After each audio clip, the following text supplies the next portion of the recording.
Good morning, friends. Good morning, all the members. I, Rajat Agrawal, Chairman Bilaspur Branch, welcome you all to the today's session. I welcome our learned speaker, Nidhi Madam, and also thanks him for giving her valuable time to us. So, without wasting much of the time, I first introduce you to our today's speaker, Nidhi Madam. Nidhi Malani is a chartered accountant by profession, and she works passionately for improving business processes, optimizing cost, automations, and data analysis through controls and dashboard. She is a certified diploma in information audit and also certified for ADS course of institute. She is dynamic personality who refers herself in all-time learner. She runs a YouTube podcast under name Think 8, which help business with expert knowledge from different domains. Ex PwC and professional speaker, she is leading Chennai chapter for National Women Led Community, called her Money Talks and Heroines. Over to you.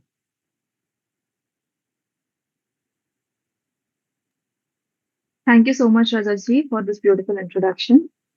Uh, Myself, Nidhi, and I'm working on process enhancements. And when I started working on process enhancements, I realized a few things which were already there regarding processes around almost every one of us.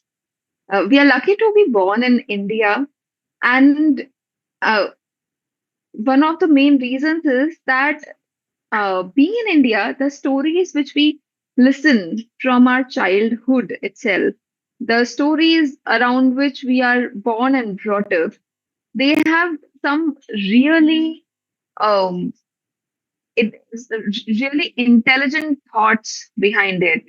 They when you really try to study them and try to link or decipher solutions of your life, solution to problems of your life, you will get to realize that you don't have to run anywhere else. You don't have to go and study some critical theories or some very difficult book or some psychology. A lot of answers you'll be able to connect with these stories which you're born and brought up with itself. uh, and sharing the examples of what I have realized in my journey of realization and deciphering these stories, I would like to share a small PPT. Uh, just 1 minute.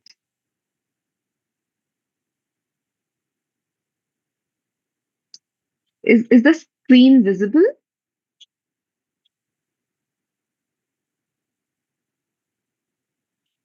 Oh, great. Thanks. All right. So, in India, we have been surrounded with a lot of ancient scriptures. And why am I focusing again and again saying that in India? Because uh, there are folklores across the globe. There are a lot of spiritual practices which are being practiced across the globe. There are different religions across the globe, but the religious texts or the scriptures, uh, India has an abundant resource of scriptures with it. So it makes very much easy for us, and any of like a lot of folklores are surrounded with these texts and scriptures. A lot of such texts and scriptures are such that we don't even know the names of. We would have not read them in our entire life till now, but still we have excerpts from these scriptures, from these folklores revolving around us in forms of stories, in forms of festivals that we celebrate, and many different things. So I think this particular question everyone would be able to answer. So when you have to start something new, whenever you have to start something new, something fresh, begin something, who is that one which instantly uh, comes in your mind? which you are able to instantly connect to, or which instantly comes or flashes in your mind that if I'm doing something, if I'm starting something new, this is something which I have to do first and the foremost. For a lot of you, because it's not an interactive session, so I'm trying to answer on your behalf. Okay, for a lot of you, it can be what is that I have to do? How am I going to do it? When and where will I be able to do it? What all will be required for me to do it? So we might immediately get into a planning process. A lot of us will be getting into cost benefit analysis process. That if I have to do something, what is that? How much will be the cost? What is going to be the benefit out of it? In how much time I would get that benefit? What would be my interest expense and all those things? And there would be some people who would be thinking about, if I have to start something new, I will first thing I will do is get my loved ones over there to start it, or I will do a havan or puja to start it. But what our scripture says is that if you have to start anything new, if you are doing, let's say, a havan or a jap or a mantra, or if you are maybe inaugurating an office, or maybe if you're getting married, the first ritual which happens is Ganesh Nimantran or Ganesh Puja, or you take a sankalp in front of Lord Ganesha. Okay, which means that, so it is stated in our scriptures that when you have to start something new, you start it first and the foremost by thinking about Lord Ganesha. Okay, a lot of wedding invitations would be having this small mantra. Vakratunda Mahakaya Surya Koti Samaprabha Nirvignam Kurume Dev Sarvakaryeshu Sarvada.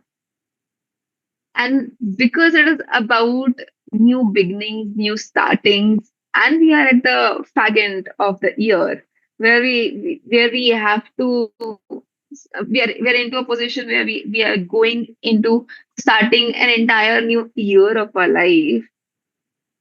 There was nothing better than starting from Ganesh Vandana, or starting this session from the introduction of what Ganesha represents or what Ganesha stands for, apart from just being a god.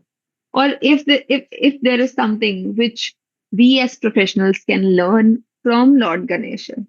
Okay. So I would like to decode this mantra in a simpler language for every one of us. Vakratunda Mahakaya. So, O Lord, with a curved trunk, Surya Koti Samaprabha. Vakratunda means a person who is having a curved trunk. Mahakaya means person who is having a large or huge body. Surya Koti. Surya Koti is thousands of suns. Samaprabha, who is dignified, who is enlightened, who is shining as equivalent to 1,000 of suns. Nirvignam kurume deva. Whatever I am trying to do now, please help me get it done without any obstacles. Sarva karyeshu sarvada. In with get oh Lord, help me get all my things done. All sarva karyeshu, all my works done. Nirvignam, without any obstacles. Sarvada, always. Okay. So if you try to decode it and write it down in English, it comes as "O Lord" with a curved trunk, which is the way you are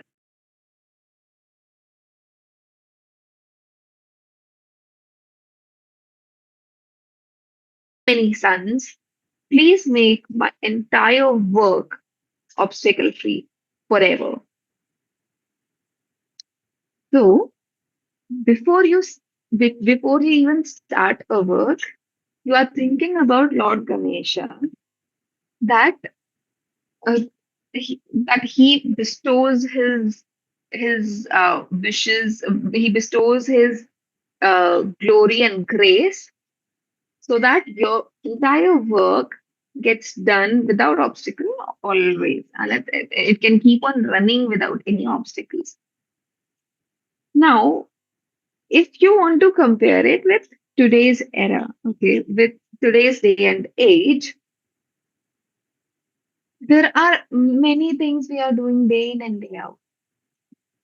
Many new things you are doing day in and day out. You're getting introduced to a lot of new technologies. You're getting introduced to Gen AI, generative AI. You're getting used to Chat GPT. You are starting building your new team. You're starting building a new office.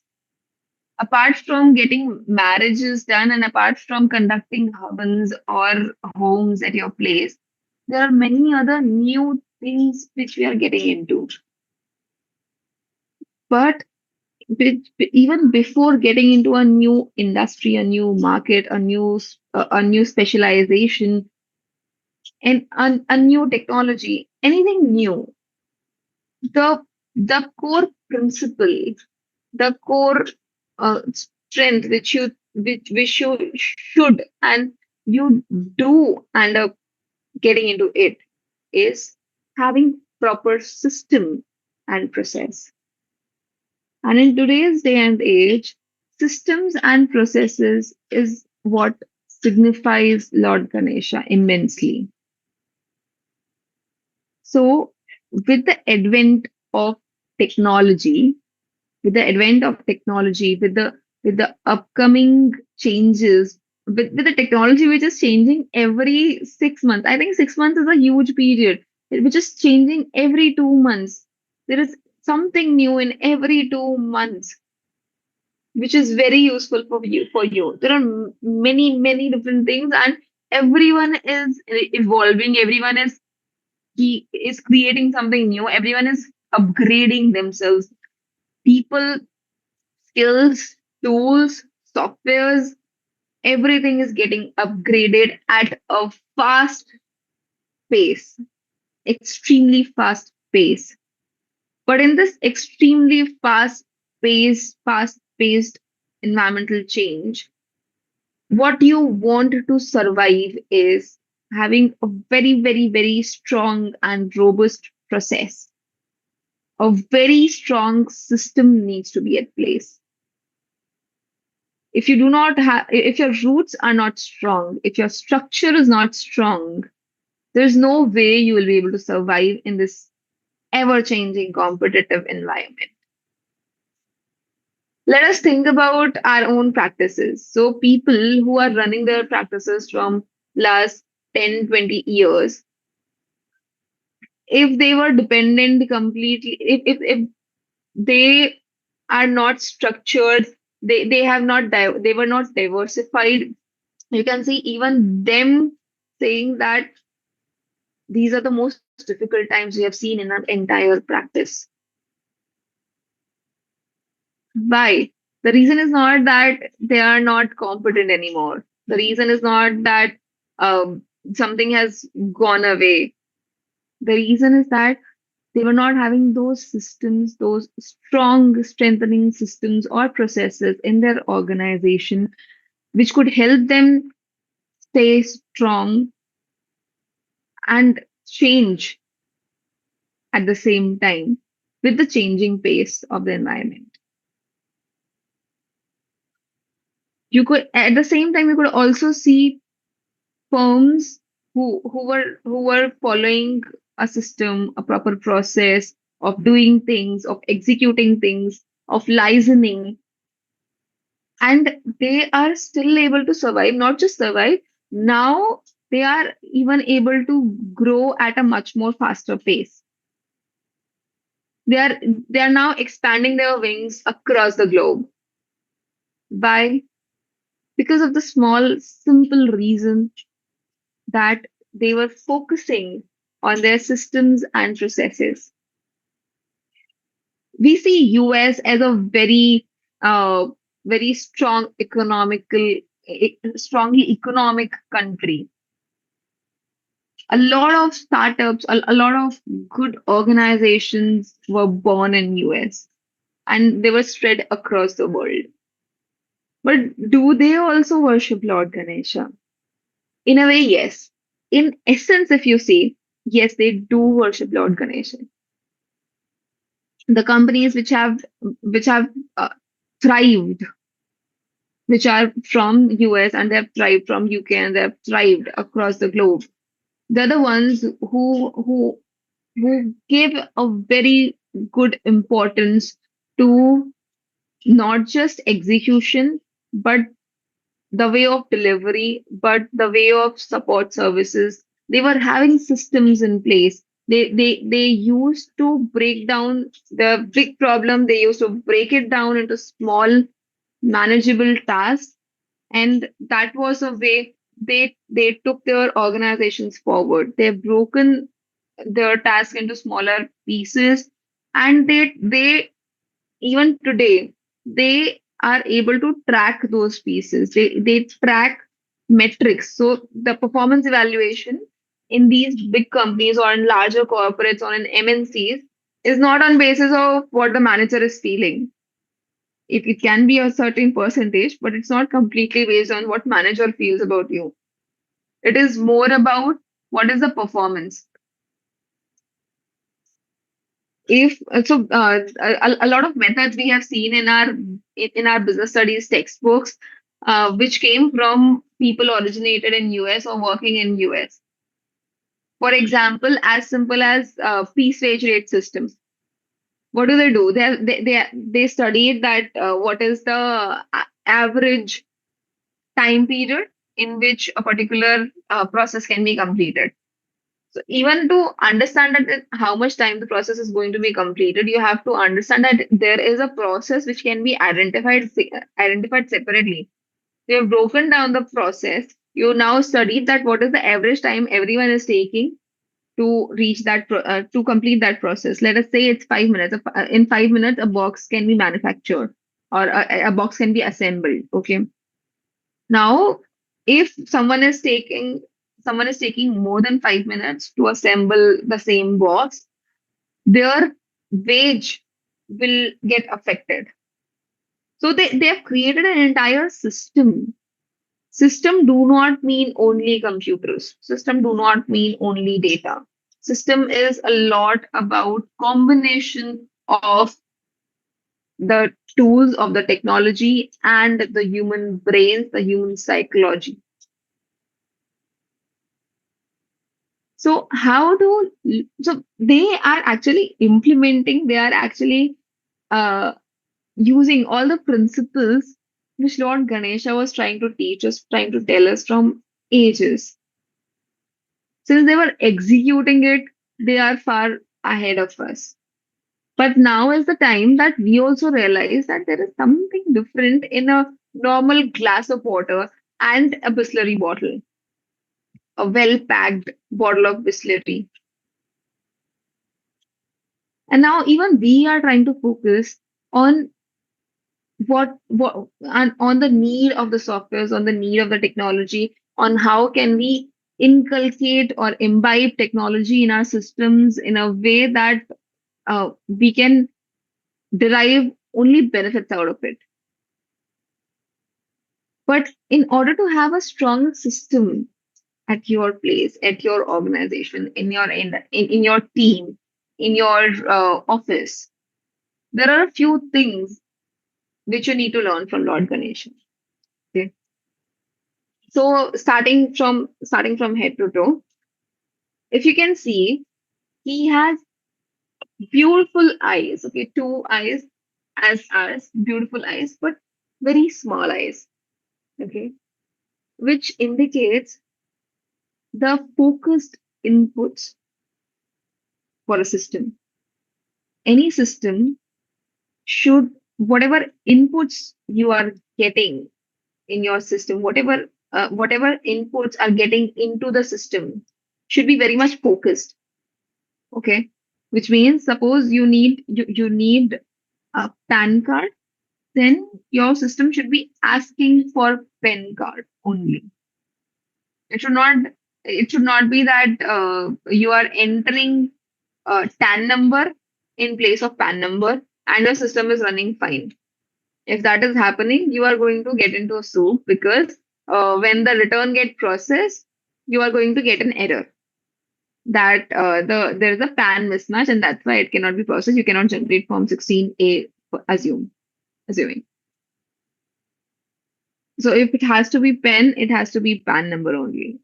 So your inputs should be very focused to get the desired outputs. He then comes to to his ears. He has huge ears, as an elephant does, huge ears, which allows your system to be able to adopt and update itself based on the environment. So your system should always be updated. Okay, whatever quick heal or McAfee or whatever antivirus software you're using, that should be up to date, updated. Okay, and again, system does not mean only and only technology. System also means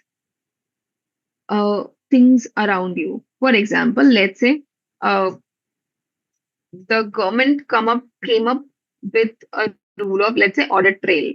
Okay, that audit trail should be maintained, and you have to report in your audit report, SAT audit report, that is the audit trail being maintained or not? If maintained, is it maintained throughout the year or not? Okay. So your system should be able to allow you to get that reporting into place.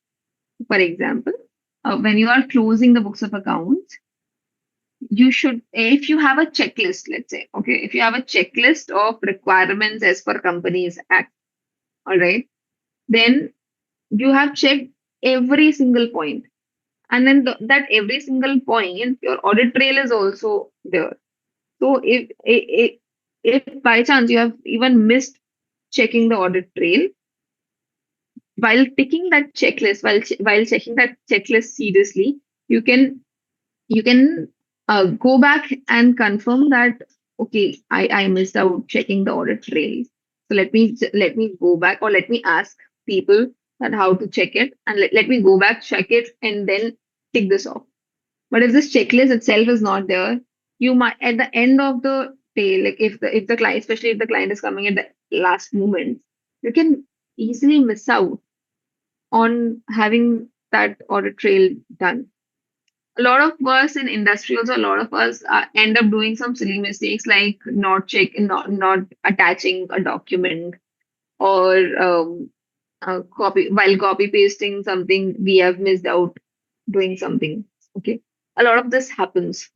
But why is it happening? Because you do not have the checklist that, okay, before sending an email, I have to check the subject, I have to check if the attachment is there or not. I have to check what is the date, and I have to check whom am I sending this to? Who all are the people who need to be marked? Okay. If you have this checklist, even if not on paper, in your mind, every time you send a mail, if you have this tick box done, there's no chance that you would send a wrong mail. Even that is a part of a system. System is nothing but a set of processes clubbed together. That becomes a system. Moving next. So he has a huge trunk. Okay. This also helps him in effortless sourcing. So the trunk is very flexible. Okay. And in order to move the trunk or grab something using the trunk, you do not have to do a lot of effort. It's effortless. Like you can easily go pull it, pick it, and take it. Okay. It's very much effortless. So whenever and from wherever your inputs are getting in the system, wherever your inputs are getting into the system, the source of inputs should be effortless. So it should not be a scene that you have created a huge checklist of 100 points and then you are checking one by one, and it is taking a lot of effort for you. The best systems are those whereby things are getting, you only have to do a few things and it is not an effort. So, for example, when you go to a Reliance Fresh store, you buy a few things. Does it take a lot of effort for that for the person standing at the counter, at the billing counter, to bill it, or to give you the total amount, that this much is the amount that you have to pay? No, it is very much effortless by the use of barcode, that they have made it very much effortless. You just have to scan it. Okay, they don't even have to type the barcode of each and everything. So your systems, the inputs of your systems, the input system in like sourcing system of your process of or of your system should be very, very effortless. Even the layman should be able to understand it. Who is the vehicle of Lord Ganesha? It's a mouse. Mouse who you can see across India.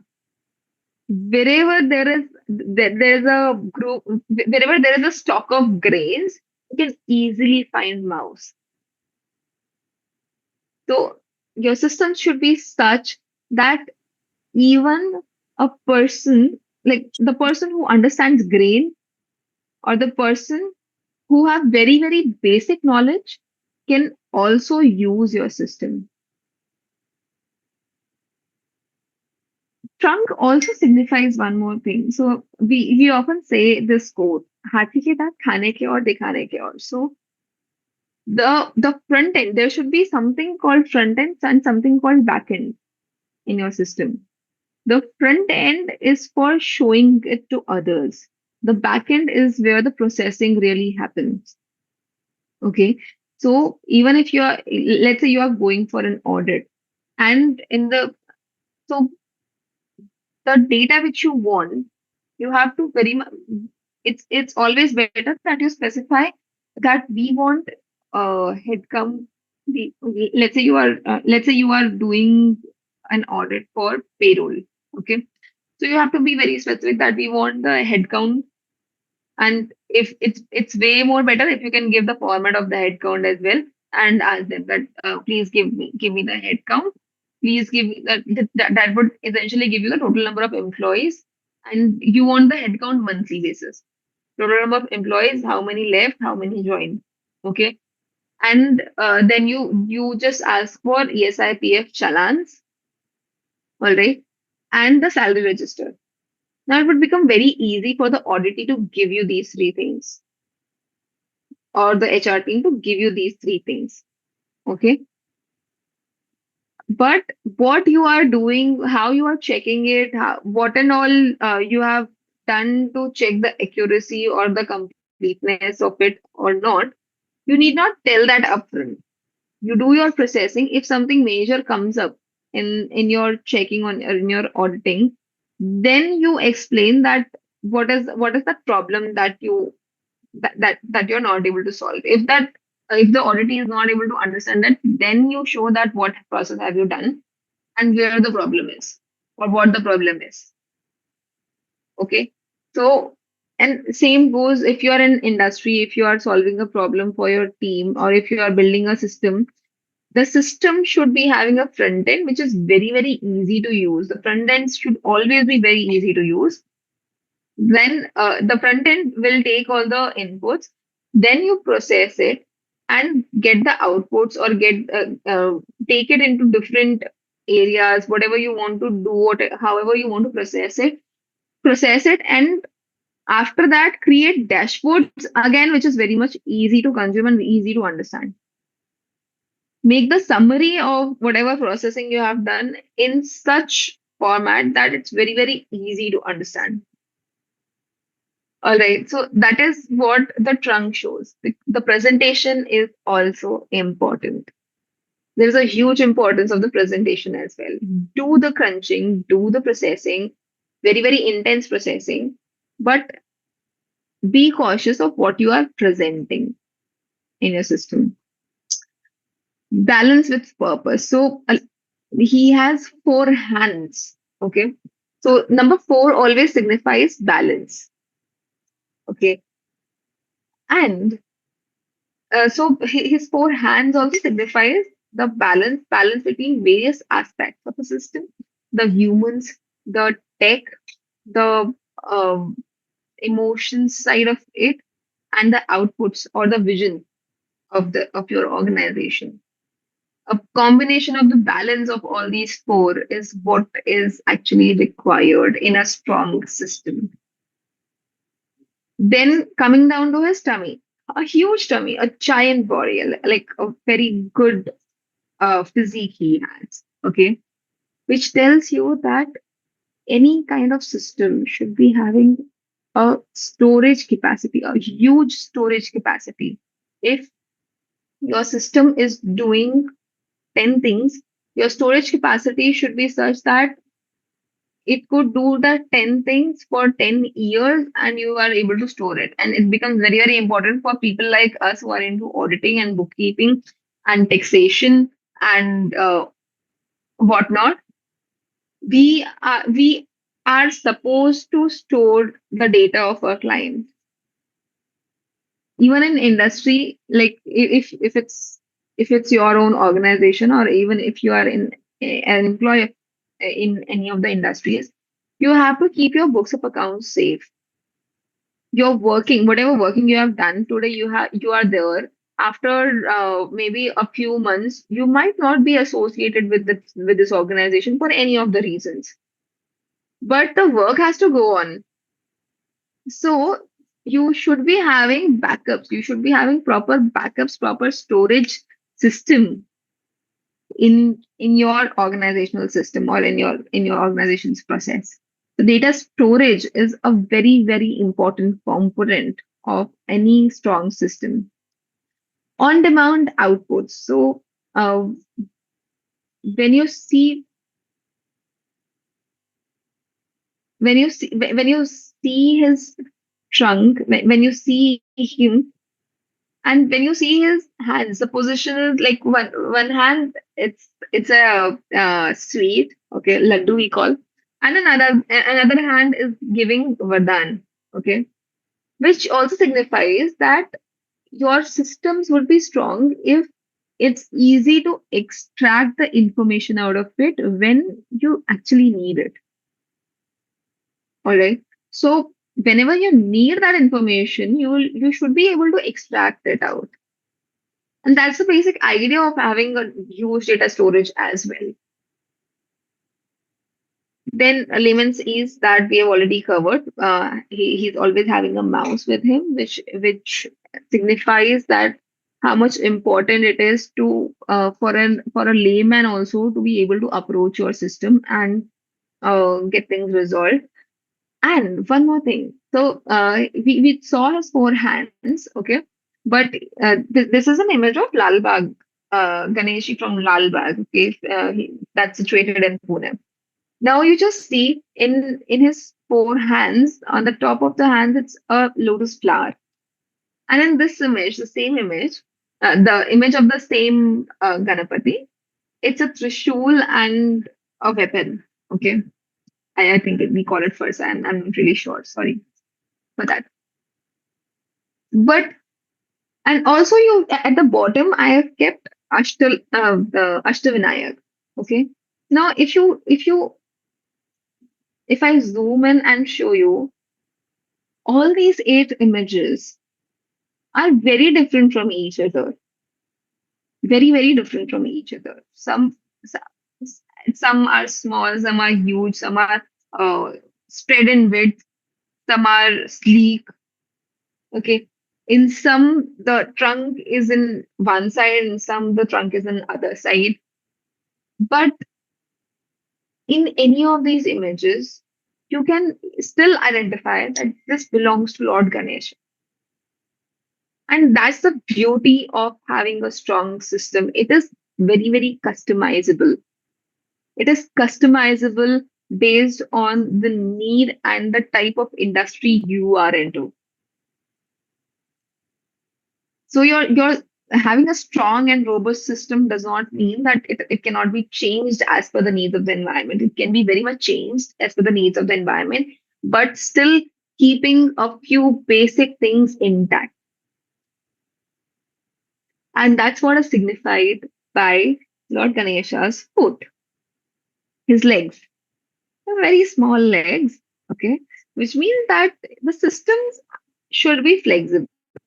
Systems should be able to change its place as per the needs of the environment, but it should not change the entire structure of the system.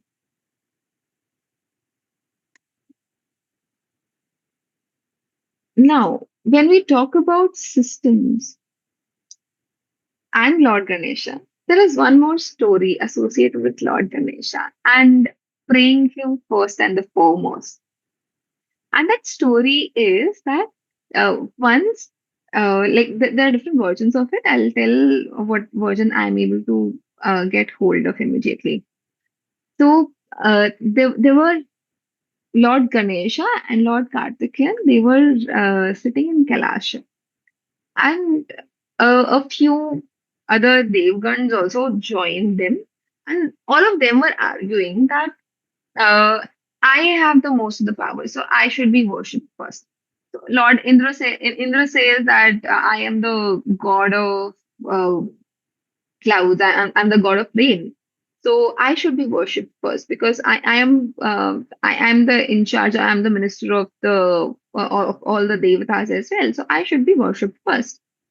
If I wouldn't be there, then the earth will not be having greenery and all those things. So Lord Surya says that no, that the earth is able to um, uh, get the day and the night, and people the lives are able to survive because of me. So I should be prayed first. Pawan says that no, if I won't be there, everything will die instantly. Okay, so I should be praised first.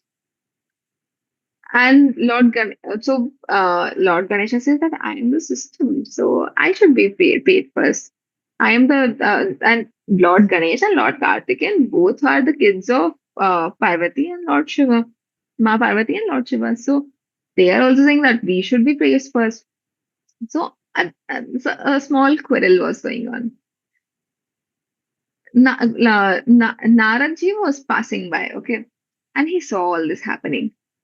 So as he is destined to be, he comes in there and he's like, Narayan, Narayan, why are you guys fighting? What are you guys fighting for? So he's a very curious person.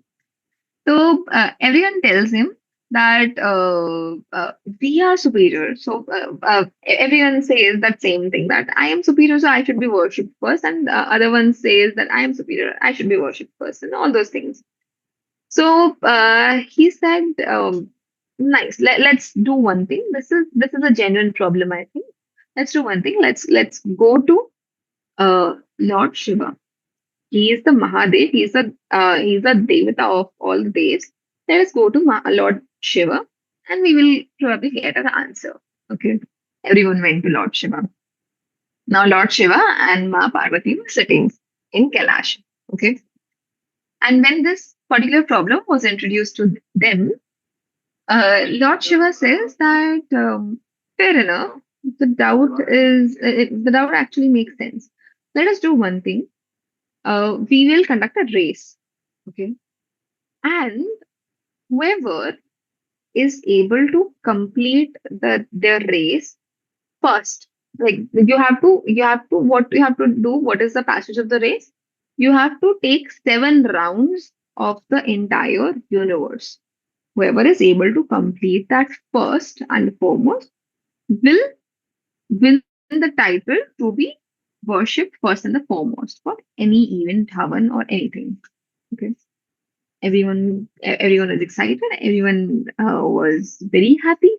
Oh, great. This is a good chance for us to prove ourselves.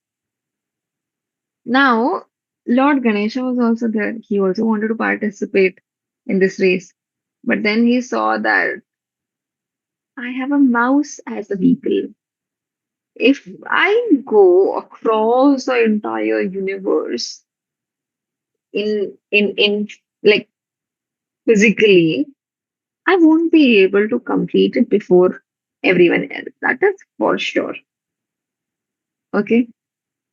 Because mouse is one thing, it's small and does not have that capacity to run long miles. So this was a lack of skill or an inability or lack of proper resource which needs to be there to win this particular race. But now he wanted to participate. He wanted to participate genuinely. So what did he do? Everyone here knows. What did he do? He joined his hands together, bowed down his head in the feet of Lord Shiva and Ma Parvati, and took 7 rounds of them, of his parents itself. At the end of those 7 rounds, Lord Shiva was very happy with what his kid did.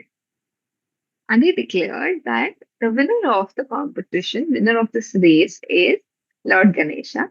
And from now onwards, he is the one who is going to be worshipped first and the foremost before beginning any event or uh, any new thing.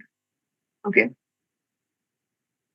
Now, when Lord Kartikeya came, okay, and all the other devatas came, they were surprised and shocked to know that Lord Ganesha has given the first position. How is it even possible? That time, Lord Ganesha explained that for me, my parents are my entire universe, and they essentially hold the entire universe within themselves. So, why do I need to go physically and take any round? I took rounds across my parents itself, and that's how I won the race. Everyone was awestruck. You know what did he do? He he identified his strengths and weaknesses, and he questioned the problem. He found that what is the real issue. He identified the right question, and once he was able to identify the right question, he decided a solution. He acknowledged his limitations, and then he acted accordingly, which gives us a lesson that in any problem, in a problem or in a state where you feel defeated, what you have to do is you have to analyze yourself first. Acknowledge yourself, acknowledge your strengths, acknowledge your weaknesses as well.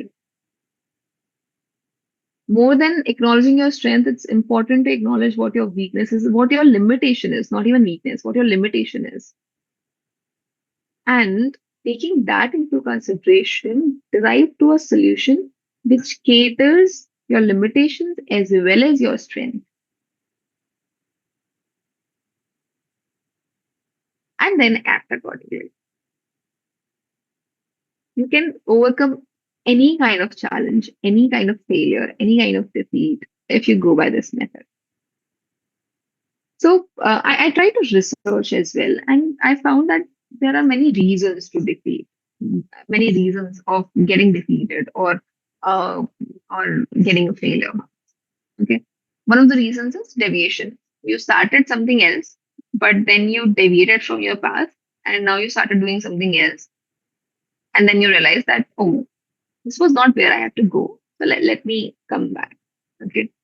So if you have deviated from your path, then again you will have to wait, sit, acknowledge that what what was that you have started it for. What is the end goal that you want to achieve? And then, if you feel that you have deviated from your path, stop there, come back, and try it again. Try to achieve that goal again. Okay. Another can be you were not attentive while you were executing. So, inattention. Inattention can be one thing. So, in case of inattention, what you have to do is you have to re educate yourself. Okay, it can a lot of times this is a very common problem. A lot of times, whenever there is an intern, you would be and you are trying to give a KT, knowledge transfer, and you will be putting in a lot of things. You will be speaking about the process which they have to do, or about the task which they have to complete in detail. You have to do this. And after some time, you realize that, oh God, I've told specifically to do this, but this person is not doing it. This person has screwed my thing. And what do we do? We immediately feel that I cannot trust this person. But wait, calm down. That process is very, very new to this person. Okay. This person might need a lot of context to understand. This thing might look like something as you call भैंस के आगे been बजाना for this person. Totally unrelated.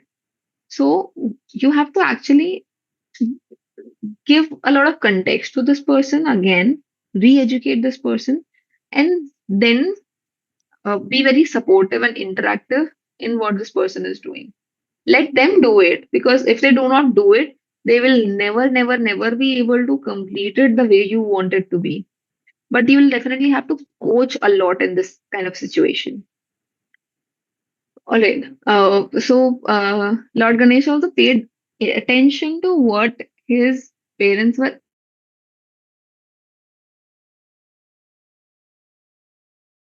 not just running behind all the other devtas. Complexity or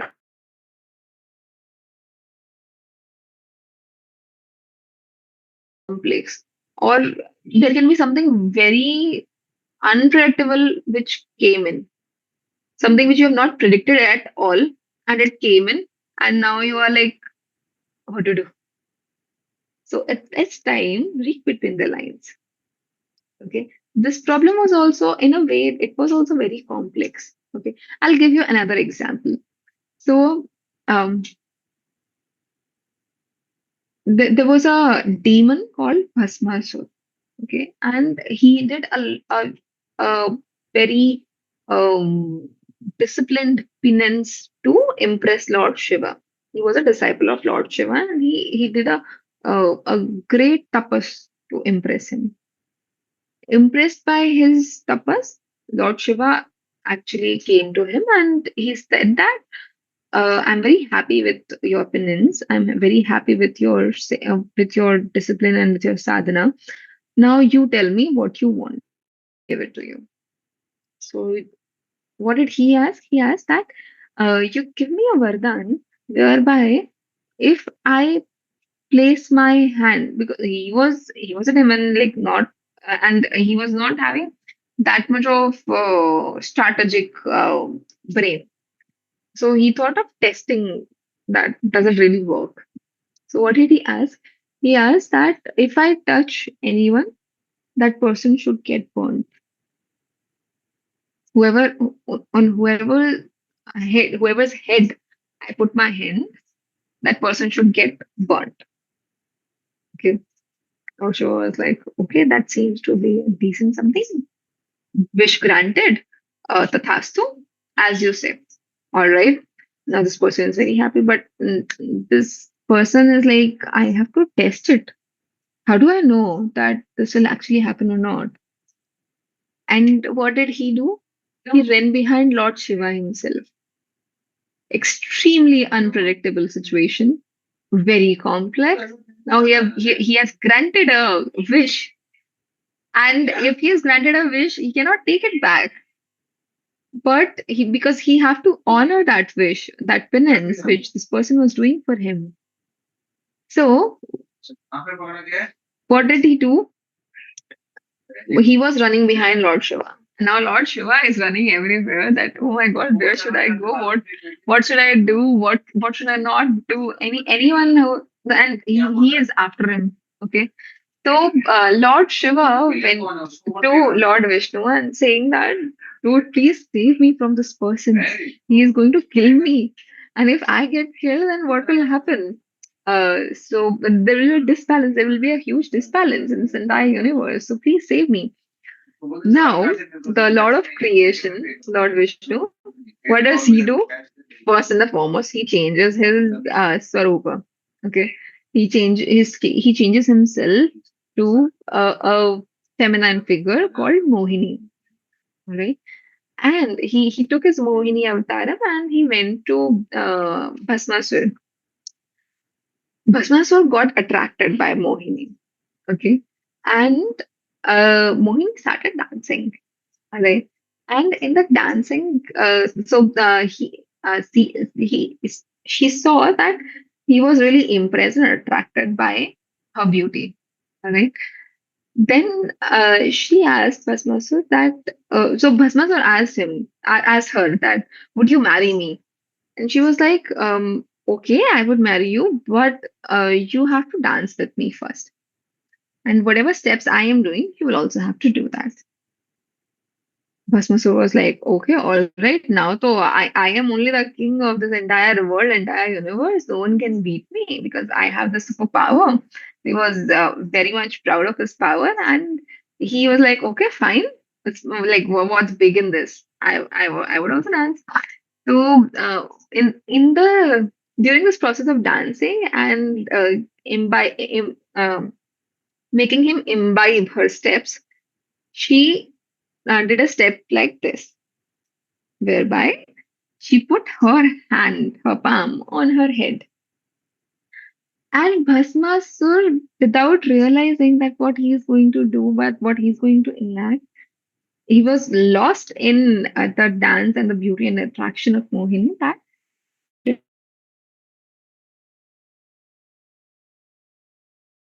himself, he engulfed himself. And the split of second, he realized, oh God, that was something, that was a chal, that was a disguise which happened to me.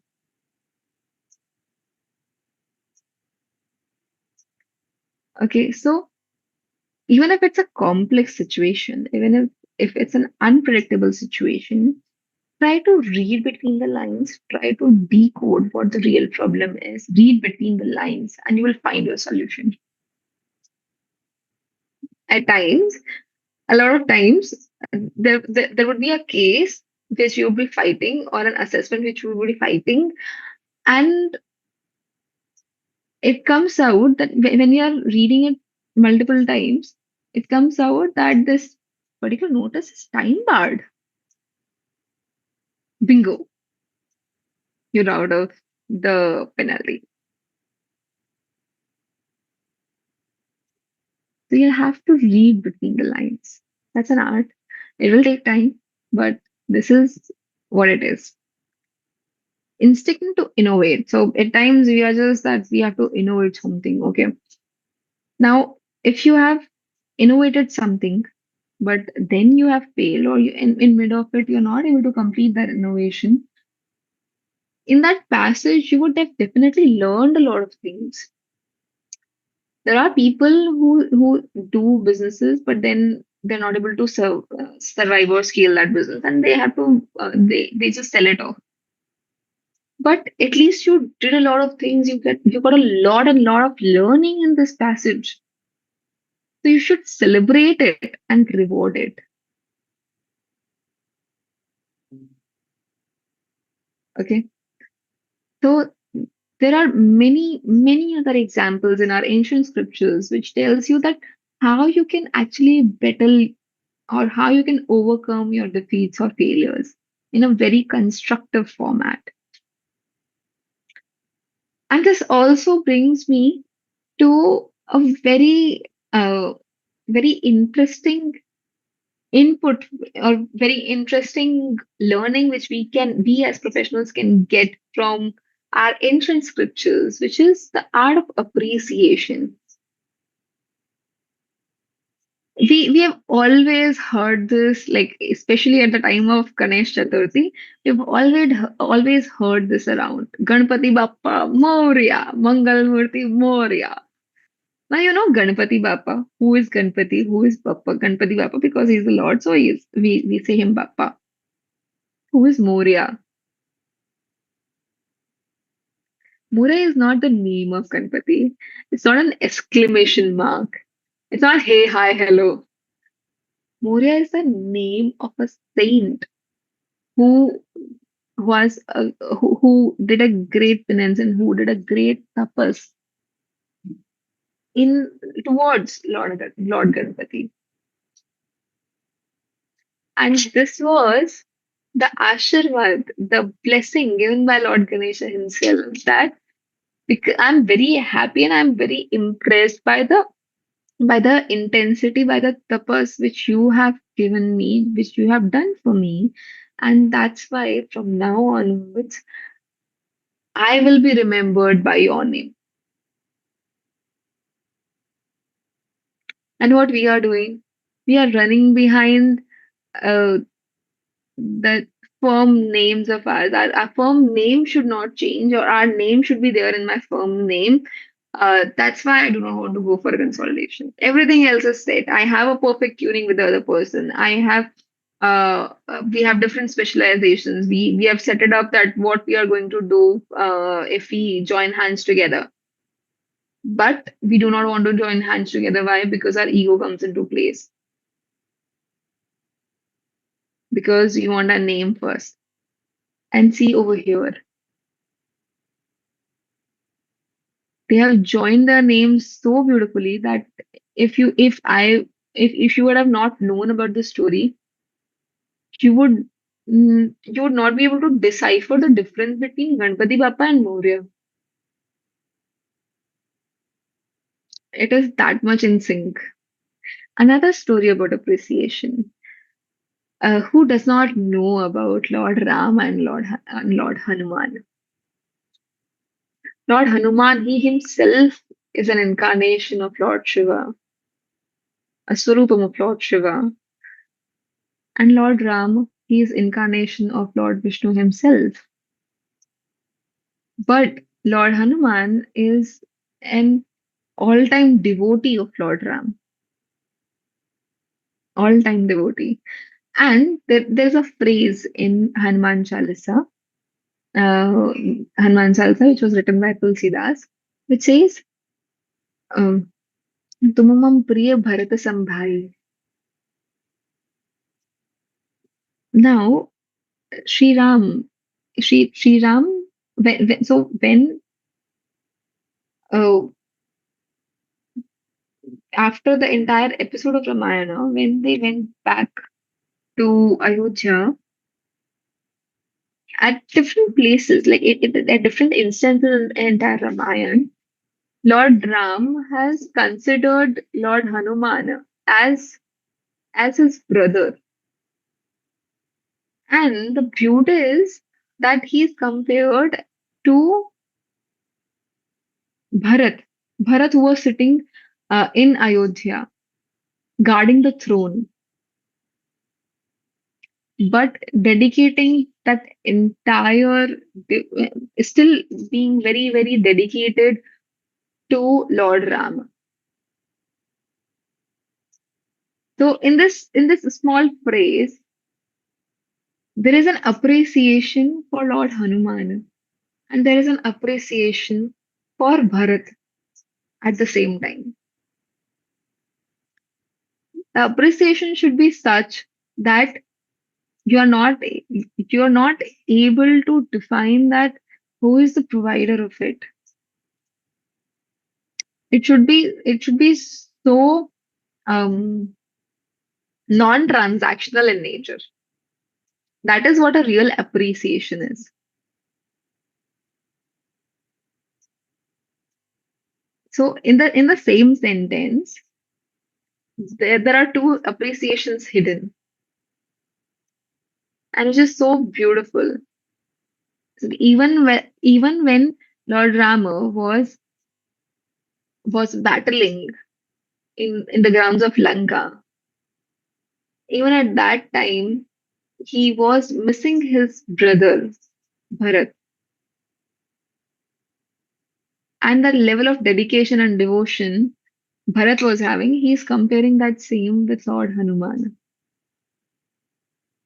He's at this point also he's feeling like if Bharat would have been here in place of Lord Hanuman, he would be doing all these same things.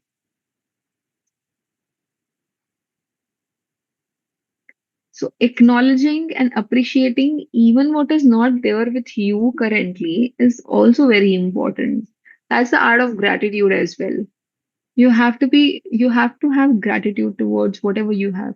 If Bharat would have not been sitting in Ayodhya guarding the throne, there are high chances that the competitors or the enemies of the throne would have conquered it, would have conquered the throne, would have might have created a, a issue in the entire Ayodhya for the praja, for the people staying and living over there in Ayodhya, if that have not been guarded. Lord Ram was able to do this entire Ramayana, was able to go and kill Ravana just because of the support which Bharat was giving him, sitting at the throne in Ayodhya. So you should always try to appreciate the visible as well as the non-visible. That takes me to another story.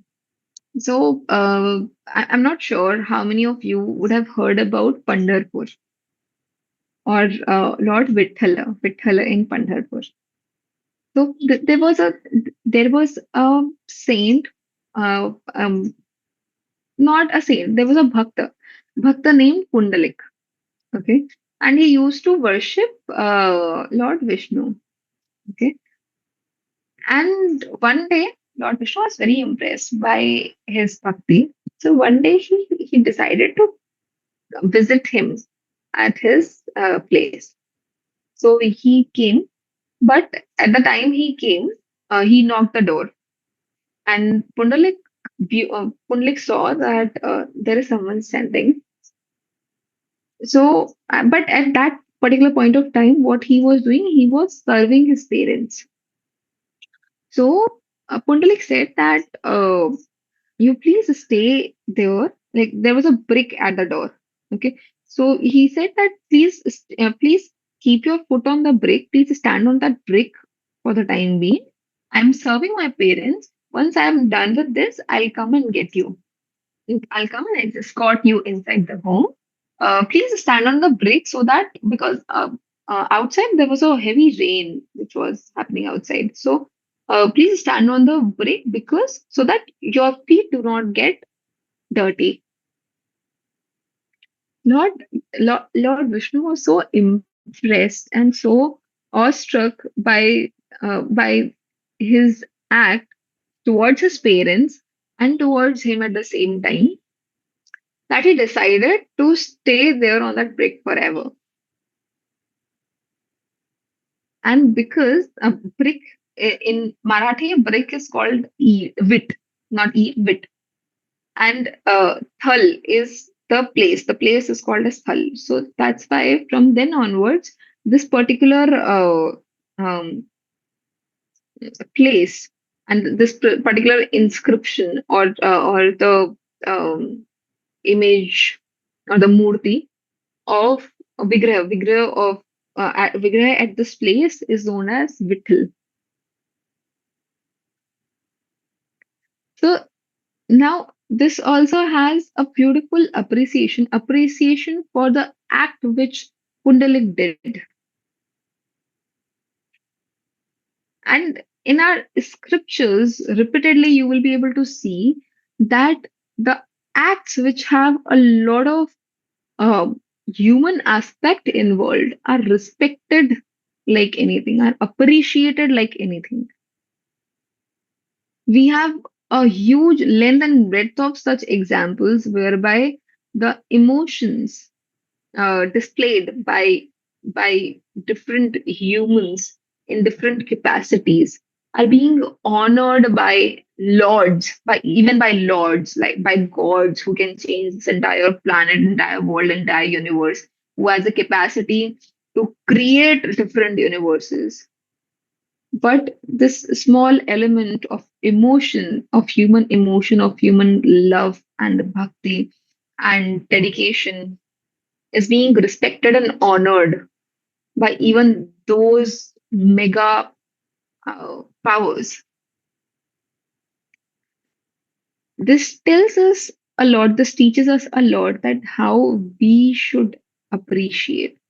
The appreciation, like we can definitely have metrics and we can definitely track metrics and honor someone or give an appreciation certificate to someone who has performed very well, outperformed what he or she was expected to perform. But always remember that if someone is dedicated, very hardworking, and very driven by sheer your vision, it is extremely important to appreciate that person as well.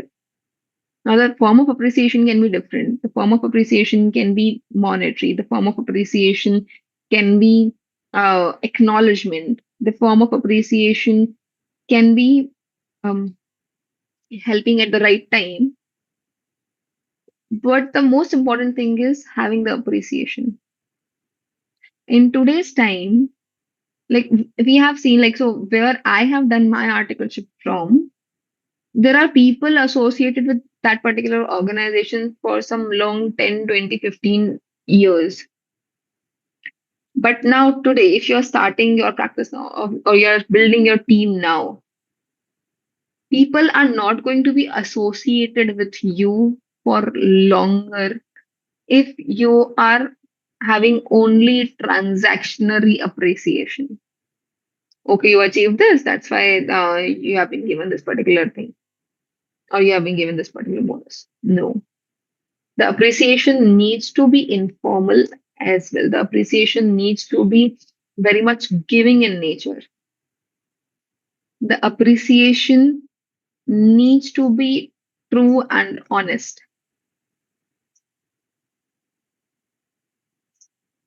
And it has to be there for every scale of employee, of every team member. Doesn't matter um, how much value that team member is contributing, but if that person is contributing themselves for you, there has to be an appreciation. And at the time of appreciating or acknowledging someone's efforts, what becomes most important is their dedication towards the cause, towards your organization, towards how much, what is the intensity of the dedication they are displaying, should be one of the key factors when you appreciate someone. So these three examples were an appreciation from Lord to human beings or to smaller beings or from a higher energy level to a lower energy level, top to down. But we have examples of appreciation in a lot of our ancient scriptures, also in form of bottom to top, which is very much present in forms of stuti, in forms of Nam Sutram, in forms of bhajans. You name any deity, there would be a stuti for that deity, whereby you are praising the deity, what the deity can do, what they can do, what they have achieved, what they love. There would be plenty of names which you give to the deity out of love and affection. That again is an art of appreciation, appreciating someone.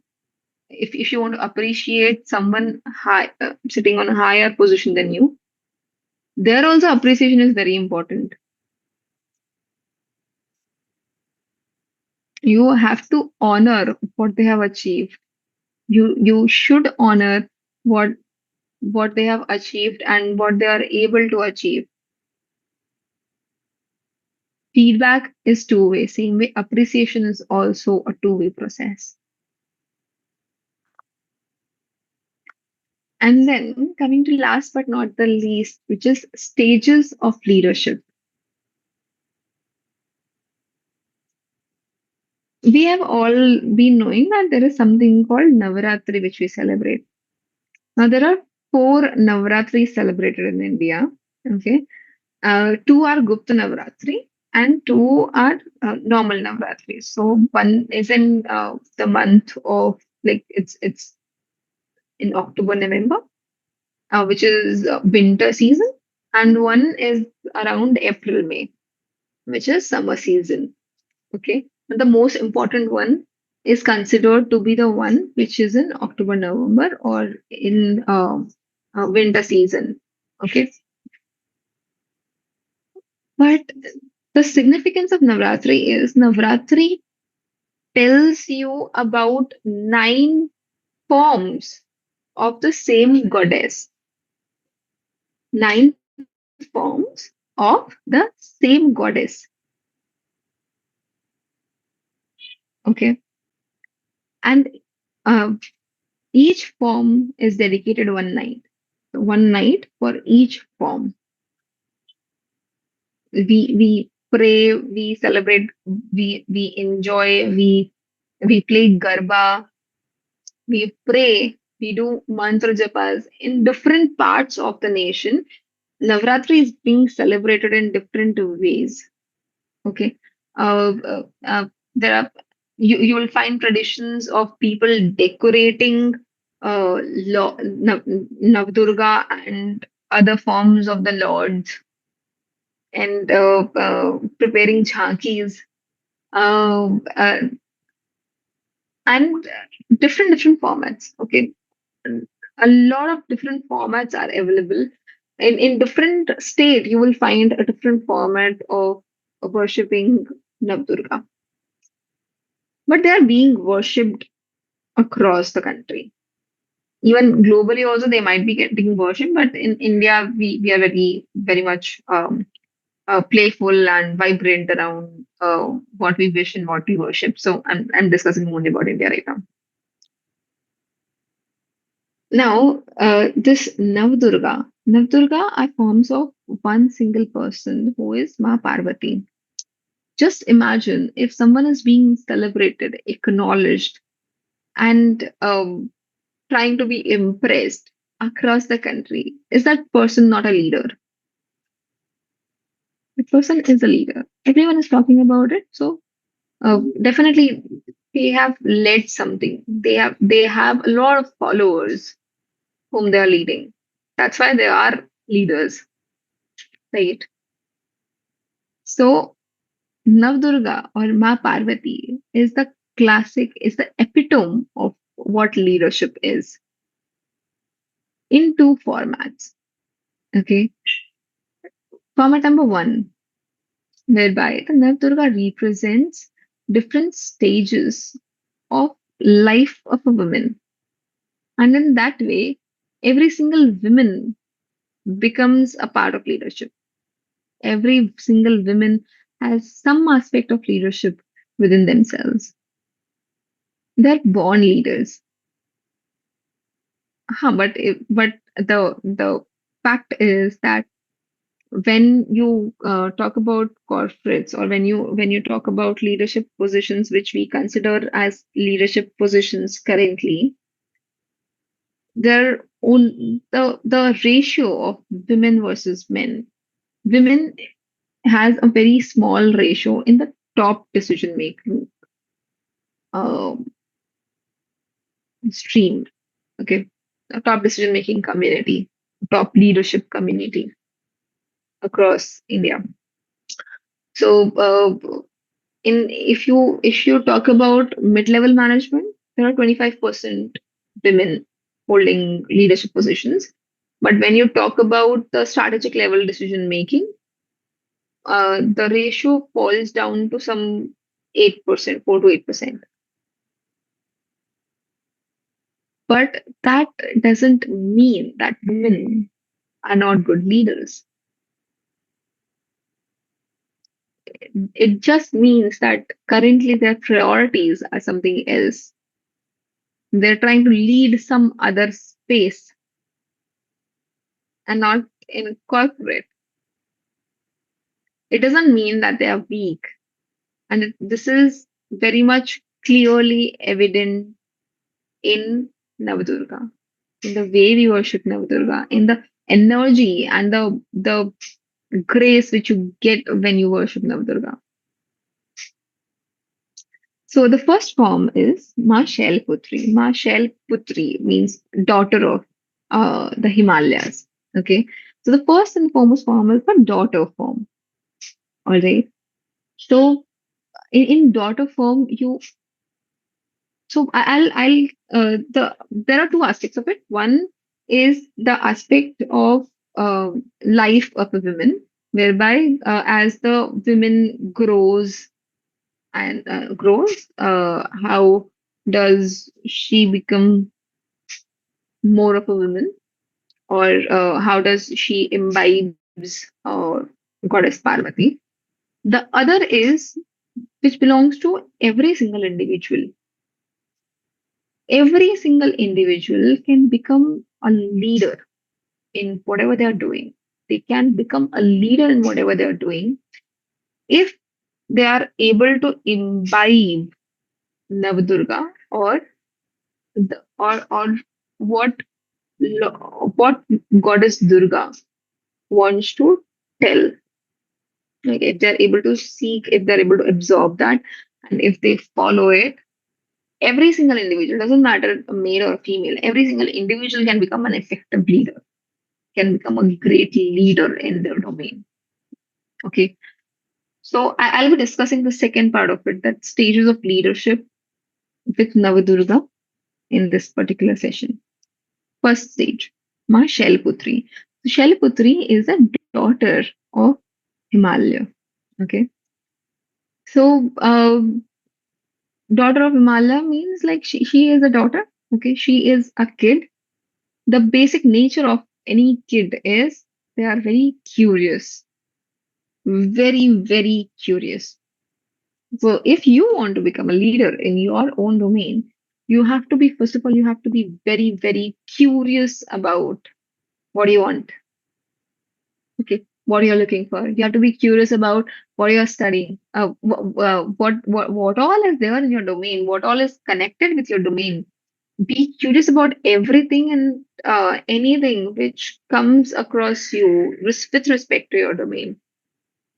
That is the first stage. Second stage is Ma Brahmacharini. Now, Brahmacharini is the one who did a great penance, who did a great tapasya. She didn't even uh, eat anything for a very long period of time just to impress Lord Shiva. Okay, to get married to Lord Shiva. All right, not just to impress, to get married to Lord Shiva. She did a great penance. Did a great tapasya. Okay, that is Brahmacharini, who is as pure as the Brahma.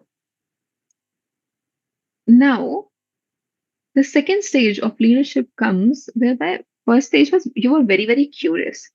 Now, the second stage is you are trying to find the answers to your curiosity. Read a lot. Okay, if you want to become leader in a particular domain, let's say I want to become leader in process consulting. So what I have to do, first of all, I have to be very curious. Okay, what is process consulting? What all does it take? Are there any related fields? What is the market size of it? Who is the one who wants process consulting to be done for them? How much can I charge for it? Okay. Many different questions. Who all are doing it? Who all are my competitors? Can I tie up? Can I partner with someone? Should I doing it on my own? Whatever. Okay. All the type of questions to write it on. Now the next thing is to find the answers to it, um, to make myself improve on the skills required for being a process consultant. Okay. So brahmacharani, or the second stage of your leadership, is you yourself have to study a lot. First stage was you be a generalist and you be curious about everything and anything which comes in your way, and link it to your domain. Second stage is whereby you are doing a lot of efforts, doing a lot of study, doing a lot of research with respect to what you want to do, what domain you want to select, what you love working, what you want, where you want to be. Okay, do a lot of research, do a lot of work, do a lot of study, do everything and anything which what it takes to be competent enough to meet that particular target of yours. Third stage is Ma Chandraghanta. Now, my Ma Chandraghanta is a depiction whereby she is in a married state. So after she got married, she's very beautifully dressed, graced by different equipments, and everything else is there. So she's decorated, completely decorated. Okay. So and sitting on a lion, on a share. So that is Ma Chandraghanta. Very much calm, composed, happy, and in like with all her tools and weapons, including a flower. Okay, so this is the state whereby now you have done, you had all the curiosity, you have done all your study. Now you are ready to deliver what it takes. Okay. Now you have started representing yourself beautifully in front of everyone else, that what do you do? Tell and started telling them that what do you do? What is that you love? And you are in sync with what you love. Okay. Now you will keep on, uh, from this stage onwards, you will now upgrade yourself in different aspects. Okay. So the fifth stage is Ma Kushmanda. Now, Ma Kushmanda and Ma Chandraghanta are almost similar. They are having almost similar weapons and tools in their hands, but there is a distinction. And you are still researching. Okay, you are still having that command in third stage, second stage, third stage, fourth stage. In all these three stages, you have that command. Means you are continuously upgrading yourself. You are still uh, reading a lot. You are still studying a lot, but that is just for the upgradation thing. Okay, so for example, when you were studying chartered accountancy, okay, the duration whereby you were supposed to clear your final exams, we have left everything. We have left everything else. No movies, no masti, no family events. Completely focused in study so that we can clear our exams. That was the second stage, or brahmacharani stage of leadership. The third one was when you became CA. Okay, now you have all the plenty of options that you can explore, and you have started exploring it. Now, the fourth stage is Ma Kushmanda. The key distinction between Ma Chandraghanta and Ma Kushmanda is Ma Kushmanda is actually holding a pot, a pot of honey in her hand. Okay. She is now ready to nurture what she has. Kushma Anda. Kushma, her name itself can be deciphered in Kushma Anda. So she is now going to create something. She has an egg, or she has a shell whereby she's trying to create something. Okay. So this fourth stage of leadership is where you are ready to nurture. You are creating a team and you are ready to nurture them. Nurture them in a way that you can scale in your leadership position. Okay. And then the fifth stage is Mas Kandamata. Okay. You earlier you were preparing your team and now you are ready to nurture them. And now you became a mother of your entire team, the team which you have created. Now is the time to coach them, to make them learn the smallest of the things, the largest of the things. Give them a lot of learnings, share a lot of learnings with them. This is the stage whereby now you have portrayed yourself, your expertise in this particular domain. But now you have to create your team. You have to tell your team. You have to so that systems which you develop first and the foremost. You have to tell your team how to implement those systems. What will happen if you do not implement those systems? What is the importance of implementing these systems? Create the systems and make the systems scale at a level that even if you are not involved, that system can work automatically. Your team can function automatically even if you are not there. So you have to nurture, you have to build that strong team of yours. That should be the focus point now at the fifth level of your leadership. And once you have created your team, you have nurtured your team is ready now to excel on its own. Then is the sixth stage, which is Ma Katyayani. Okay, Ma Katyayani, if you see, she is simple, sitting on a lion, and there are the tools. She is having only four hands.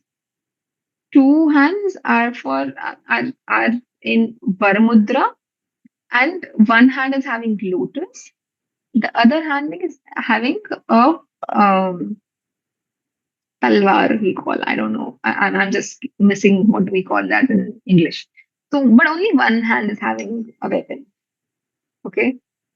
Rest all the hands are either in giving position or in pleasant position. Okay, which gives you which takes you to the sixth stage of your leadership, whereby once you have created your team, now you have to start giving what you have created. Start giving your experience, start giving your expertise, start giving your knowledge to everyone else around. Okay, when you start giving, there's a very prominent philosophy which is called giver's gain. The more you give, the more you gain. If you give 10 times, you'll get 100 times. And this philosophy is not just true in human psychology level, it is also true in monetary terms.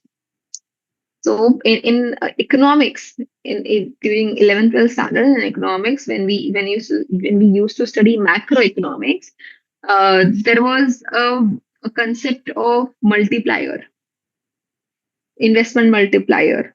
Okay, which told that if the government invests 10 rupees in the period of 10 years, it will become 1,000 rupees. So the economy will boom, or economy will get impacted by 1,000 rupees. Okay, which is 10x multiplier. The same way, when you give something, okay, just detach yourself on, I won't say detach and all those things, but if you have given someone, let's say 10 rupees, you have donated someone 10 rupees, or out of love, affection, keeping no expectation, if you have given something, some knowledge, some valuable thing, if like some, if you, even if you have given some $1 million yarn to someone, then what will come to you will be abundant. The only thing is it's not necessary that whatever is coming to you is coming from the same source. The source can be very, very different from where it comes, but it will definitely come to you. That is for sure. All right. So Ma Katyayani is a form whereby you are now giving knowledge, giving what your experiences have been, giving meeting people, telling people that what you have given already, what you are capable of. Okay. You meet people, you build strong networks, you interact with people, and then the seventh stage comes.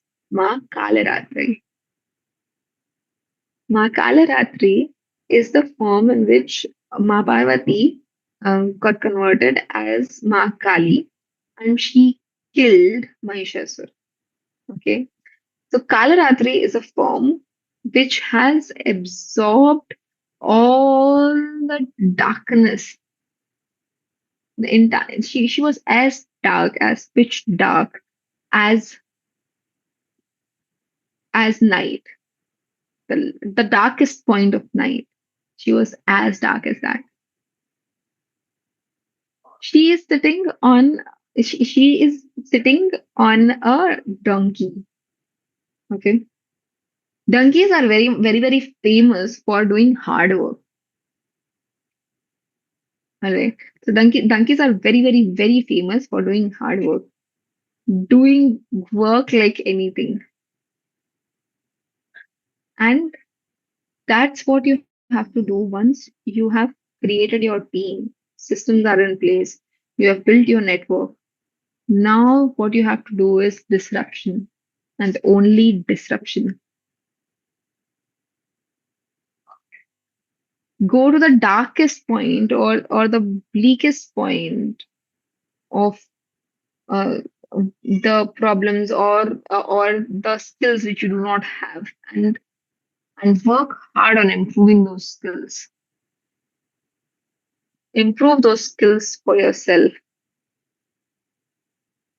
Get an experience, or till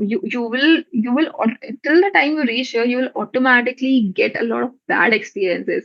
A lot of people who would come and will leave you with a lot of bad experiences. Don't consider those as bad experiences. Those are not bad experiences. Those are great learnings which you have to take forward. The learnings which are going to make you scale beyond boundaries. Ma Kalaratri do not see any boundaries. She's the one who's a disruptor. She disrupts all the boundaries which you have set for yourself, which you have set for uh, anyone else, which you have set for your team, which you have set for yourself, and you are now ready to disrupt all those boundaries. In Indian context, if we see, so till now we have done a lot of work. Okay, we have we have also been we have been outsourcing and getting outsourced work from across the globe, but we were very much limited within the boundaries of India. Now is the time that every single firm, every single CA firm, every single industry working in India should think about global boundaries, expanding themselves out of India, sitting in India, expanding themselves out of India, based out of India, expanding ourselves outside India. There's a whole new potential, there's a great market across the globe, across the globe, which we, given our professional ethics, given our solid foundation, whereby we are able to understand, you give whatever is related to business, we are able to understand. You know what is the difference between an MBA and a chartered accountant? MBAs know how to present what they have done. We are very much focused on the structure, on the base structure, which should be strong. Let us start working on the presentation aspect of it as well. And let us disrupt the entire globe. If with all these efficiencies, if with all these professionalism, if we are fighting amongst each other only, it does not make sense. So it is a similar situation whereby a few states are suffering from drought, and the other few states are having floods. But if we work together, and if we can create a balance whereby the it's just a wild thought which I always used to have. I don't know if there is a real solution to it, but if we can create something whereby the excess water from flood zones can be redirected or rerouted to the zones whereby we have drought, and if we can create that balance, that entire country would be thriving like anything. Like we would be prosperous like anything. But that is a disruptive move. A lot of things will get impacted from it, definitely. If you are satisfied till being Katyayani, it's your choice. But there are stages beyond it as well. There are stages beyond it. If you're willing to go beyond these stages, you'll have to work hard. You'll have to work hard as a donkey. You will have to face everything and anything which comes in front of you, even if it is like, even if it ends up in seizing a few things, even if it ends up in cutting a few things. If you want to become a disruptor, you'll have to do that.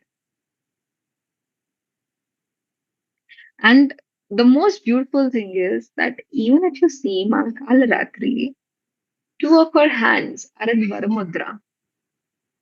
They are giving. Only two hands are having weapon.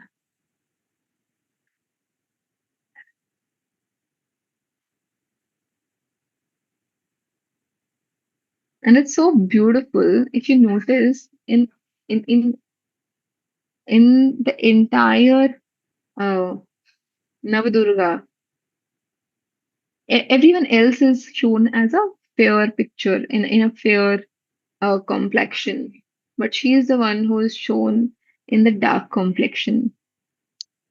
At times, when you start disrupting things, when you so let us take a practical example. Okay, let us take the example of demonetization. Now, demonetization was definitely a disruptive move. A lot of us are impacted by it. A lot of us have criticized it like anything. But there was a beautiful thing which happened after demonetization, which is digitalization. Everyone has started using more of digitalization. I came to Chennai in 2020, just post COVID. The situation was that I have to carry cash wherever and whenever I go outside my home. And today, after 4 years,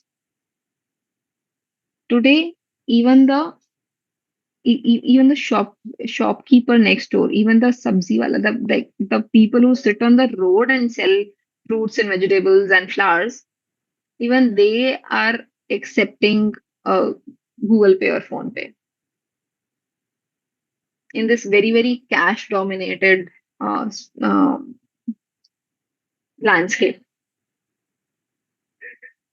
That was a disruptive move. And when you are creating disruption, people are going to hate you for a lot of things. But what you have to focus is that you are doing this disruption not to stay in disruption mode, but you have to progress on the next stage of your leadership, the eighth stage of your leadership, Mahagauri, whereby you have created a um, a new and abundant landscape altogether.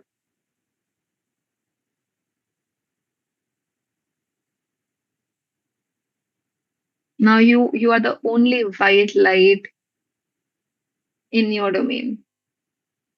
Even if not only, but you are the white light in your domain.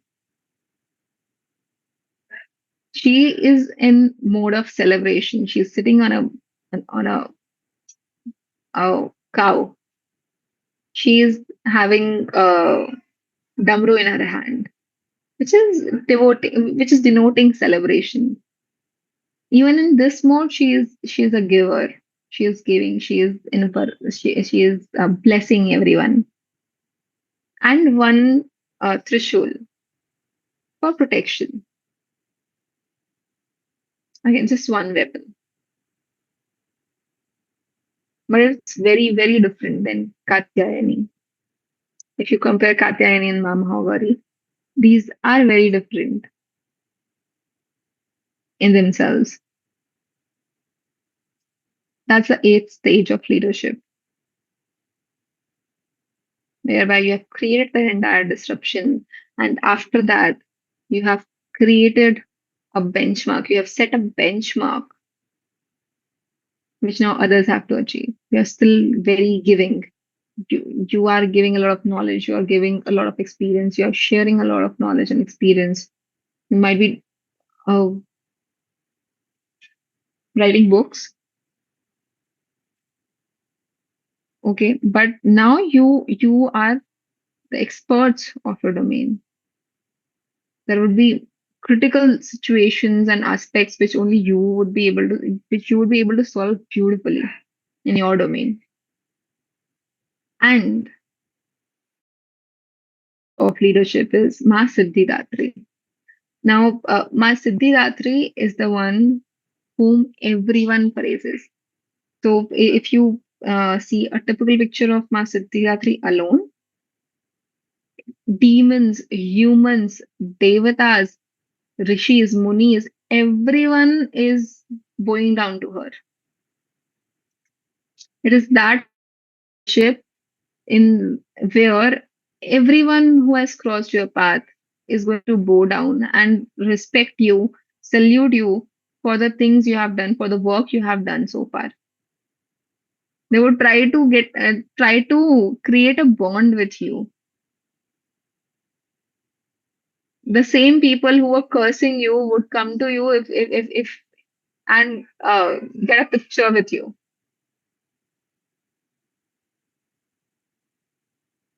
That is Ma Siddhidatri.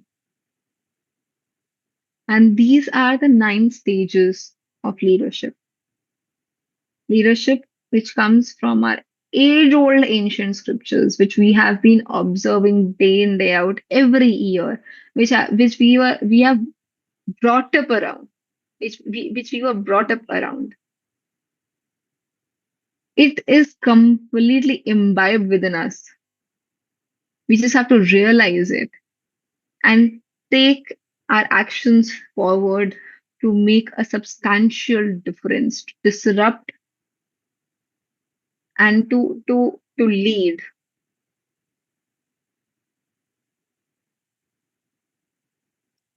like leaders. Maybe in our specific domains. But now is the time when we need much more leaders, and we have that all those capacities, all those capabilities to become that leader.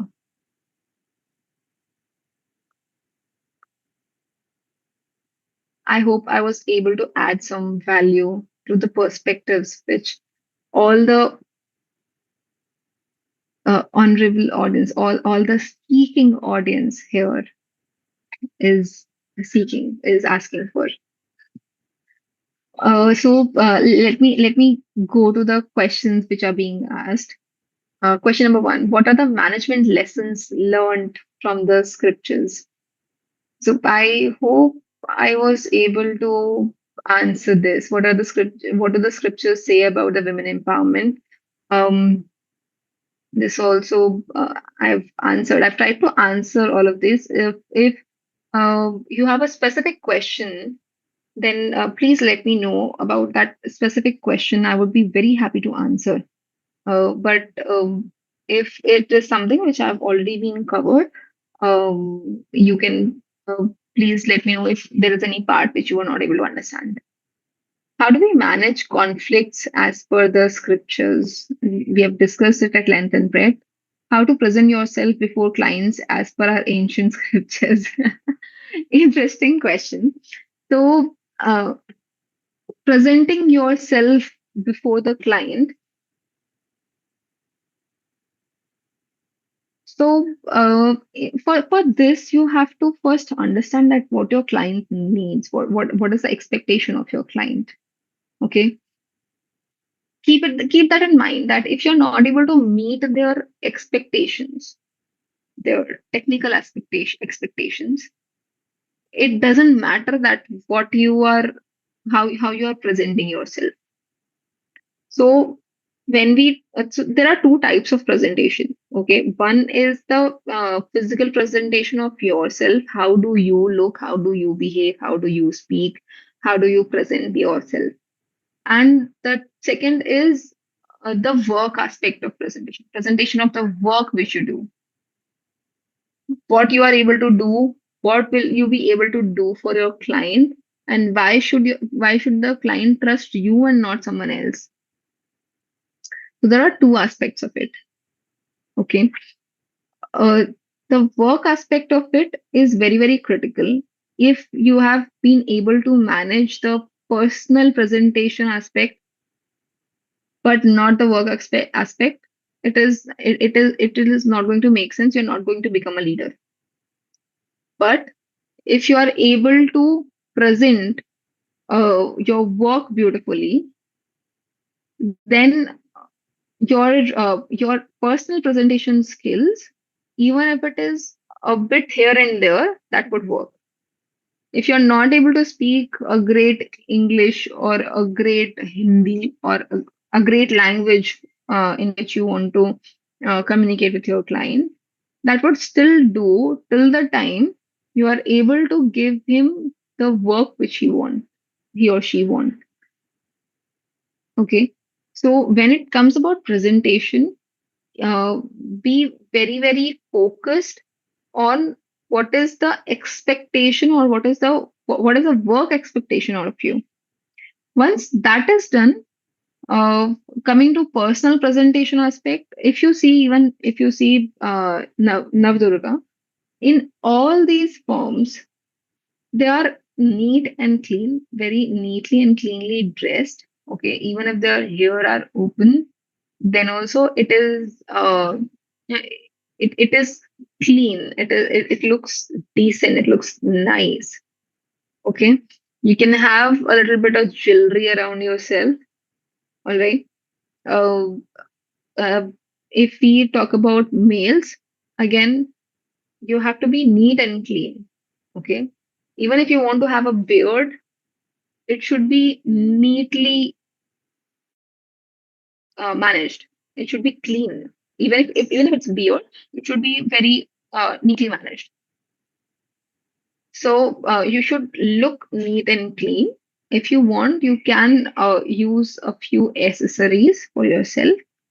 And uh, if it's a formal atmosphere, then wear formals. If it's a casual atmosphere at your client place, or your client itself is very casual in nature, but it's always preferable that if you are having a client meeting, you should have a formal kind of setup, a formal kind of dressing. Now, formal dressing is now changed to casual work wear. You can always go for casual work wear, but make sure that you are neatly and cleanly dressed and made up. Okay, what are the all sources of professional skills? One of the major source of professional skills is these sessions which are conducted weekly by the institute, whereby you are being taught about different professional skills. That is one of the ways. Okay, but apart from that, you first need to identify that what is that you are lacking. Okay, try to get a feedback, a genuine feedback for improvement um, from maybe your own team or your mentors, or try to If you do not have someone who can give you a genuine feedback, you can do one thing, that you you set a benchmark for yourself, that this is how I want to be professionally. Okay. Now, once you have set that benchmark, after that, compare yourself with that benchmark. Okay. And try to analyze the differences, that this person do this things, but I do not do this things. So probably I have to improve on these 5 pointers. Now, once you've identified that you have to work on these 5 pointers, and there is a whole lot of knowledge base available over the internet, or you can always ask, you can always drop a mail to PSEC that we want this particular topics to be catered in the PSEC meetings.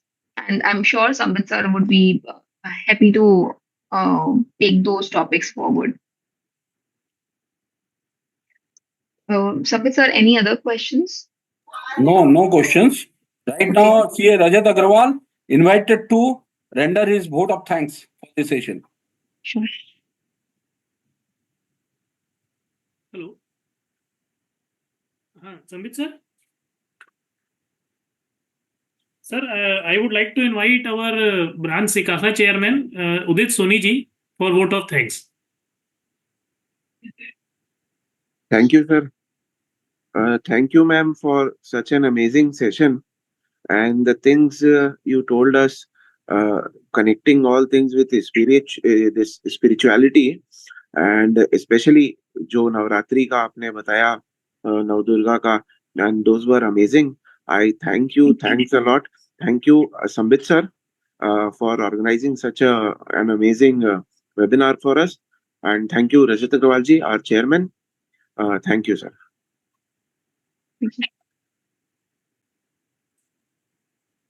Thanks to our participants and the event enabler, Bilaspur branch of CRC of ICI, particularly our Bilaspur branch chairman, CA Rajat Agrawal. Thanks, And Sambit sir. we are thankful to our today's resource person, CA Nidhi Malani, for deliberating on the particularly an unusual topic to the fore of the participants. So that with this, we are thankful to each and everyone present over here. Thanks to all. With this, we conclude the today's session. Thanks to all. Thank you so Thank you. much.